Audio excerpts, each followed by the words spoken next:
ಶಿವಮೊಗ್ಗ ತಾಲೂಕಿನ ಹಾಡೋನಹಳ್ಳಿಯಲ್ಲಿ ಅಕ್ರಮ ಮರಳು ಗಣಿಗಾರಿಕೆ ನಡೀತಿದ್ದಂಥ ವಿಷಯ ತಿಳಿದು ಶಿವಮೊಗ್ಗ ತಹಸೀಲ್ದಾರ್ ರಾಜೀವ್, ಶಿವಮೊಗ್ಗ ಗ್ರಾಮಾಂತರ ಪೊಲೀಸರು ಹಾಗೂ ಗಣಿ ಮತ್ತು ಭೂವಿಜ್ಞಾನ ಇಲಾಖೆಯ ಅಧಿಕಾರಿ ಪ್ರಿಯಾ ಅವರ ನೇತೃತ್ವದಲ್ಲಿ ದಾಳಿ ನಡೆಸಲಾಗಿದೆ. ಬರೋಬ್ಬರಿ 60 ಮೆಟ್ರಿಕ್ ಟನ್ ಮರಳು ಸಿಕ್ಕಿದೆ. ಊರಿನ ದೇವಸ್ಥಾನ ಕಮಿಟಿಗೆ ರಾಯಲ್ಟಿ ಕಟ್ಟಿ ಅಕ್ರಮ ಮರಳು ಸಾಗಣೆ ಮಾಡ್ತಾ ಇದ್ದು ತಿಳಿದು ಬಂದಿದೆ. 60 ಮೆಟ್ರಿಕ್ ಟನ್ ಮರಳನ್ನು ಬಿಟ್ಟು ಬೇರೆ ಯಾವ ವಾಹನಗಳು ಸ್ಥಳದಲ್ಲಿ ಪತ್ತೆಯಾಗಿಲ್ಲ. ಸ್ಥಳದಲ್ಲಿ ಯಾವ ವ್ಯಕ್ತಿಯೂ ಇರಲಿಲ್ಲ ಅಂತ ಗೊತ್ತಾಗಿದೆ.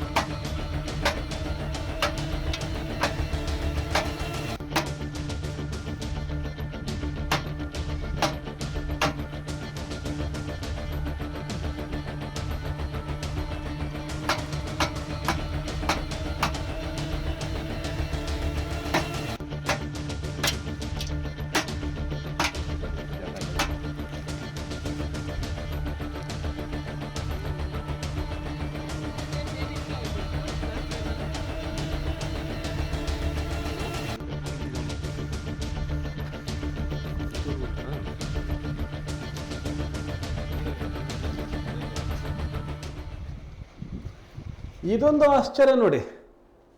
ಅಧಿಕಾರಿಗಳು ಅಕ್ರಮ ಮರಳು ಆ ಸ್ಥಳಕ್ಕೆ ಭೇಟಿ ಕೊಡ್ತಾರೆ. ಆ ಮರಳು ಎತ್ತಿ ಸಂಗ್ರಹ ಮಾಡ್ತಿದ್ದಂಥ ಸ್ಥಳಕ್ಕೆ ಭೇಟಿ ಕೊಡ್ತಾರೆ, ಹೋಗ್ತಾರೆ, ನೋಡ್ತಾರೆ. ಆದರೆ ಅಲ್ಲಿ ಯಾರೂ ಇರೋದಿಲ್ಲ. ಮರಳಿರುತ್ತೆ, ಕೆಲವು ಮಿಷನರಿಗಳಿರುತ್ತೆ, ಬಿಟ್ಟರೆ ಯಾವ ವಾಹನವೂ ಇರೋದಿಲ್ಲ, ಯಾವ ವ್ಯಕ್ತಿಯೂ ಇರೋದಿಲ್ಲ. ಯಾರ ಮೇಲೆ ಕೇಸ್ ಹಾಕಬೇಕು ಅಂತ ಅಧಿಕಾರಿಗಳೇ ಕನ್ಫ್ಯೂಸ್ ಆಗಬೇಕು. ಅಂದರೆ ಅಧಿಕಾರಿಗಳು ಸ್ಥಳಕ್ಕೆ ಹೋಗ್ತಾರೆ ಅಂತ ಈ ಯಾರು ಅಕ್ರಮ ಮರಳು ಸಾಗಣೆ ಮಾಡ್ತಿರ್ತಾರೆ ಅವ್ರಿಗೆ ಗೊತ್ತಿರುತ್ತೋ ಅಥವಾ ಇನ್ನೇನಾದರೂ ಬೇರೆ ಆಗಿರುತ್ತೋ. ಅಧಿಕಾರಿಗಳಿಗೆ ಬಂದ್ಬಿಡ್ತಾರೆ, ನಾವು ಅಲ್ಲಿ ಇರಬಾರ್ದು ಅಂತ ಅಧಿಕಾರಿಗಳೇ ಆ ಏನು ಅಕ್ರಮ ಮರಳು ಸಂಗ್ರಹ ಮಾಡ್ತಿರ್ತಾರೆ ಅವ್ರಿಗೆ ಗೊತ್ತಾಗ್ಬಿಡುತ್ತಾ? ಅಥವಾ ಇವರ ಏನು ಸಂಪರ್ಕ ಇದೆ, ಅಧಿಕಾರಿಗಳ ಏನು ಜಾಲ ಇದೆ, ಇಂಥ ಸ್ಥಳದಲ್ಲಿ ಒಂದು ಅಕ್ರಮ ನಡೀತಾ ಇದೆ, ಅಲ್ಲಿಗೆ ಹೋಗಬೇಕು, ದಾಳಿ ಮಾಡಬೇಕು ಅಂತ ಯೋಚನೆ ಮಾಡ್ತಾರಲ್ಲ, ಇವರಿಗಿಂತ ಒಂದು ಬಹಳ ಸಮರ್ಥವಾದ ಸಶಕ್ತವಾದಂಥ ಒಂದು ಸಂಪರ್ಕ ಜಾಲವನ್ನು ಈ ಅಕ್ರಮ ಮರಳು ಗಣಿಗಾರಿಕೆ ಮಾಡ್ತಾ ಇದ್ದವರ ಹತ್ರನೂ ಸಹ ಇದೆಯಾ? ಯಾಕೆಂದರೆ ಬಹಳಷ್ಟು ಕಾರ್ಯಾಚರಣೆಗಳಲ್ಲಿ ಇವರು ಮರಳು ಗಣಿಗಾರಿಕೆ ನಡೀತದ ಸ್ಥಳಕ್ಕೆ ಹೋದರೆ ಯಾವ ವಾಹನವೂ ಇರೋದಿಲ್ಲ, ಯಾವ ವ್ಯಕ್ತಿಯೂ ಇರೋದಿಲ್ಲ. ಮರಳಿರುತ್ತೆ ಅಂದ ತಕ್ಷಣ ಎತ್ಕೊಂಡು ಹೋಗೋಕ್ಕಾಗಲ್ಲ ಮರಳನ್ನು. ಹಾಗಾಗಿ ಮರಳಿರುತ್ತೆ, ಮತ್ತು ಆ ಮಿಷನರಿಗಳಿರುತ್ತೆ, ಅದು ಮಾತ್ರ ಉಳಿದಿರುತ್ತೆ. ಅಲ್ಲಿ ದೇವಸ್ಥಾನಕ್ಕೆ ರಾಯಲ್ಟಿ ಕೊಟ್ಟು ಮರಳನ್ನು ಎತ್ಕೊಂಡು ಹೋಗ್ತಾ ಇದ್ರಂತೆ. ಅಂದರೆ ಸರ್ಕಾರಕ್ಕೆ ರಾಯಲ್ಟಿ ಅಲ್ಲ, ದೇವಸ್ಥಾನಕ್ಕೆ ಒಂದು ಲೋಡಿಗೆ ಇಷ್ಟು ಅಂತ ದೇವಸ್ಥಾನಕ್ಕೆ ದುಡ್ಡು ಕೊಡೋದು, ಮರಳನ್ನು ತೆಗೆದುಕೊಂಡು ಹೋಗೋದು. ಅಂದರೆ ಇಲ್ಲಿ ಹಾಡೋನಹಳ್ಳಿನಲ್ಲಿ ಸರ್ಕಾರಕ್ಕಿಂತ ಆ ದೇವಸ್ಥಾನ ಸಮಿತಿಯೇ ಸ್ಟ್ರಾಂಗ್ ಅಂತ ಆಯಿತು. ಅವರು ದೇವಸ್ಥಾನಕ್ಕೆ ಕೊಡ್ತಾರೆ ಹಣ ಅಂತಂದರೆ, ವಂತಿಗೆ ಕೊಡ್ತಾರೆ ಅಂತಂದರೆ, ಈ ತುಂಗಭದ್ರಾ ನದಿಯಲ್ಲೇ ಅವರು ಮರಳನ್ನು ಎತ್ಕೊಂಡು ಹೋಗ್ತಾ ಇರ್ಬೋದು. ಈ ರೀತಿಯಾದಂಥ ಒಂದು ವ್ಯವಸ್ಥೆ ಹಾಡೋನಹಳ್ಳಿಯಲ್ಲಿ ಇದೆಯಾ? ಅಕ್ರಮ ಮರಳು ಗಣಿಗಾರಿಕೆ ನಡೀತಾ ಇದೆ ಅನ್ನೋ ವಿಷಯ ತಿಳಿದು ಬರುತ್ತಿದ್ದಂತೆ ಅಂತಕ್ಕಂಥ ಮಾಹಿತಿ ಗೊತ್ತಾಗ್ತಾ ಇದೆ. ಅಲ್ಲಿ ಮರಳು ಸಂಗ್ರಹ ನೋಡಿದರೆ ಅದು ಅಕ್ರಮ ಮರಳು ಎತ್ತಕ್ಕಂಥ ಕೆಲಸ ಏನು ಇವತ್ತು ನಿನ್ನೆದಲ್ಲ, ಅದು ದಶಕಗಳಿಂದ ನಡೀತಾ ಇದೆ ಅಂತ ಗೊತ್ತಾಗ್ತಾ ಇದೆ. ಅಷ್ಟು ರಾಶಿ ರಾಶಿ ಮರಳು ಬಿದ್ದಿದೆ. ಅದೇನು ಒಂದೇ ದಿನ ಅಥವಾ ಒಂದೇ ಗಂಟೆಯಲ್ಲಿ ಅಷ್ಟೊಂದು ಮರಳನ್ನು ಅಲ್ಲಿ ಸಂಗ್ರಹ ಇಡಲಿಕ್ಕೆ ಸಾಧ್ಯ ಇಲ್ಲ. ಇದರ 10 ಪಟ್ಟು 100 ಪಟ್ಟು ಮರಳು ಹೋಗ್ಬಿಟ್ಟಿದೆ ಆಗಲೇ. ಆದರೆ ಈಗಿರೋದು, ಈಗ ತಗೊಂಡು ಹೋಗೋಕ್ಕಾಗದಿರೋ ಮರಳು ಮಾತ್ರ ಅಲ್ಲೇ ದಡದ ಮೇಲೆ ಸಿಕ್ಕಿರೋದು ಹಾಡೋನಹಳ್ಳಿನಲ್ಲಿ. ಅಧಿಕಾರಿಗಳಿಗೆ ಗೊತ್ತಾಯಿತು. ತಹಸೀಲ್ದಾರ್ ರಾಜೀವ್, ಶಿವಮೊಗ್ಗ ಗ್ರಾಮಾಂತರ ಪೊಲೀಸರು ಮತ್ತು ಗಣಿ ಮತ್ತು ಭೂವಿಜ್ಞಾನ ಇಲಾಖೆ ಅಧಿಕಾರಿ ಪ್ರಿಯಾ ಇವರ ನೇತೃತ್ವದಲ್ಲಿ ದಾಳಿಯಾಗಿದೆ. ಆವಾಗ ಇಷ್ಟೇ ಮರಳು ಸಿಕ್ಕಿರೋದು. ಬಹುಶಃ ದೇವಸ್ಥಾನ ಸಮಿತಿಯವರಿಗೆ ಕೇಳಿ, ನಿಮಗೆ ಎಷ್ಟು ವಂತಿಗೆ ಬಂದಿದೆಯಪ್ಪ, ಎಷ್ಟು ದುಡ್ಡು ಬಂದಿದೆ ನಿಮಗೆ, ಈ ಮರಳು ತಗೊಂಡು ಹೋಗೋರ ಹತ್ರ ನಿಮ್ಮ ಹತ್ರ ಎಷ್ಟು ದುಡ್ಡು ಕಲೆಕ್ಟ್ ಆಗಿದೆ ಅಂತಂದರೆ, ಆ ದುಡ್ಡಿನ ಆಧಾರದ ಮೇಲೆ ಇದುವರೆಗೂ ಎಷ್ಟು ಮರಳು ಅಲ್ಲಿಂದ ಸಾಗಣೆ ಆಗಿದೆ ಅಂತ ಲೆಕ್ಕ ಹಾಕ್ಬೋದೇನೋ.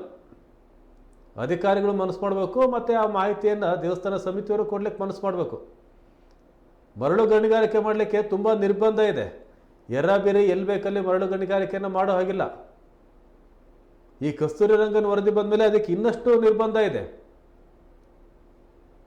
ಹಾಗಾಗಿ ಮರಳಿಗೆ ಪರ್ಯಾಯ ವಸ್ತುವನ್ನು ನೀವು ಕಟ್ಟಡ ನಿರ್ಮಾಣ ಸಂದರ್ಭದಲ್ಲಿ ಬಳಸಿ ಅಂತೇಳಿ ಸರ್ಕಾರವೂ ಸಹ ಈಗ ಮಾರ್ಗಸೂಚಿಗಳನ್ನು ಹೊರಡಿಸ್ತಾ ಇದ್ದಾರೆ. ಆದರೂ ಸಹ ಅಕ್ರಮ ಮರಳು ಗಣಿಗಾರಿಕೆ ನಿಂತಿಲ್ಲ. ಹಾಡೋನಹಳ್ಳಿಲಿ ನೋಡಿ, ಅಧಿಕಾರಿಗಳು ದಾಳಿ ಮಾಡಿದ್ದಾರೆ, ಜೀಪ್ಗಳ ಮೇಲೆ ಬಂದು ಆ ಸ್ಥಳಕ್ಕೆ ಬಂದು ಅಲ್ಲಿ ನಿಂತು ಗಾಡಿ ಆಫ್ ಮಾಡಿ ಇಳಿದು ಸುತ್ತ ನೋಡಿದರೆ ಮರಳು ರಾಶಿ ಇದೆ, ಜನನೂ ಇಲ್ಲ, ವಾಹನನೂ ಇಲ್ಲ. ಮುಂದಿನ ಹಂತದಲ್ಲಿ ಅಲ್ಲಿ 60 ಮೆಟ್ರಿಕ್ ಟನ್ ಮರಳು ಅಲ್ಲಿ ಸಿಕ್ಕಿರೋದಲ್ಲಿ ಈಗ ಗೊತ್ತಾಗಿರೋದು ಇಷ್ಟಿದೆ ಅಂತೇಳಿ. ಇನ್ನು ಹೋಗಿರೋ ಮರಳು ಎಷ್ಟೋ ದೇವಸ್ಥಾನದವರೇ ಹೇಳಬೇಕು, ಇಲ್ಲ ಊರಿನವರೇ ಹೇಳಬೇಕು, ಅಥವಾ ಗೊತ್ತಿದ್ದರೆ ಯಾರಾದರೂ ಹೇಳಬೇಕೀಗ. ಎಷ್ಟು ವರ್ಷ ಹೋಯಿತು, ಎಷ್ಟು ಮರಳು ಹೋಯಿತು, ಎಷ್ಟೆಷ್ಟು ಹೋಗಿದೆ, ಏನೇನಾಗಿದೆ ಅಂತ. ಹಾಗಾಗಿ ಈ ಹಾಡೋನಹಳ್ಳಿಯ ಅಕ್ರಮ ಮರಳು ಗಣಿಗಾರಿಕೆ ಏನಿದೆ, ಈ ರೀತಿಯಾದಂಥ ಅಕ್ರಮ ಕ್ವಾರಿಗಳು ಶಿವಮೊಗ್ಗ ಜಿಲ್ಲೆಯಾದ್ಯಂತ ಇದ್ದಾವೆ. ತುಂಗಾ ನದಿ, ಭದ್ರಾ ನದಿ, ತುಂಗಭದ್ರಾ ನದಿ ದಡದಲ್ಲಿ ಹೆಜ್ಜೆ ಹೆಜ್ಜೆಗೊಂದು ಕ್ವಾರಿಗಳು ಸಿಗ್ತವೆ. ಈಗೇನು ಎಲ್ಲ ಕ್ವಾರಿಗಳ ಮೇಲೂ ದಾಳಿ ಮಾಡ್ತಾರಾ? ತಹಸೀಲ್ದಾರರು, ಗಣಿ ಮತ್ತು ಭೂವಿಜ್ಞಾನ ಇಲಾಖೆ ಅಧಿಕಾರಿಗಳು, ಗ್ರಾಮಾಂತರ ಠಾಣೆ ಪೊಲೀಸರು ಅಥವಾ ಬೇರೆ ಠಾಣೆ ಪೊಲೀಸರು, ಅಥವಾ ಇದೊಂದೇ ಸಿಕ್ಕಿರೋದು ಹಾಡೋನಹಳ್ಳಿ? ನೋಡೋಣ ಈ ಹಾಡೋನಹಳ್ಳಿ ಈ ಕಾರ್ಯಾಚರಣೆಯಲ್ಲಿ ಮುಂದಿನ ಕ್ರಮ ಏನು ತಗೋತಾರೆ. ಮಿಷನ್ ಸುಲಭವಾಗಿ ಹಾಳು ಮಾಡ್ಬೋದಲ್ಲಿ, ಯಾಕಂದರೆ ಅಲ್ಲಿರೋದು ಅದೊಂದೇ ಅಲ್ವಾ. ಅದನ್ನು ಹಾಳು ಮಾಡಿದರೆ ಅದನ್ನು ರಿಪ್ಲೇಸ್ ಮಾಡೋದು ಎಷ್ಟೊತ್ತು? ಕೋಟಿಗಟ್ಟಲೆ ಲಾಭ ತಂದು ಕೊಡ್ತಕ್ಕಂಥ ಈ ಮರಳು ಗಣಿಗಾರಿಕೆಯಲ್ಲಿ ಒಂದು ಮಿಷನ್ ಹಾಳು ಮಾಡಿದರೆ ಅದನ್ನು ರಿಪ್ಲೇಸ್ ಮಾಡೋಕ್ಕಾಗಲ್ವ, ತಂದಿಡೋಕ್ಕಾಗಲ್ವ ಅವರಿಗೆ? ಯಾವ ರೀತಿ ಕಠಿಣ ಕ್ರಮ ತಗೋತಾರೆ ಅಧಿಕಾರಿಗಳು, ಪೊಲೀಸರು, ಗಣಿ ಮತ್ತು ಭೂವಿಜ್ಞಾನ ಇಲಾಖೆ ಅಧಿಕಾರಿಗಳು ನೋಡಬೇಕಾಗಿದೆ.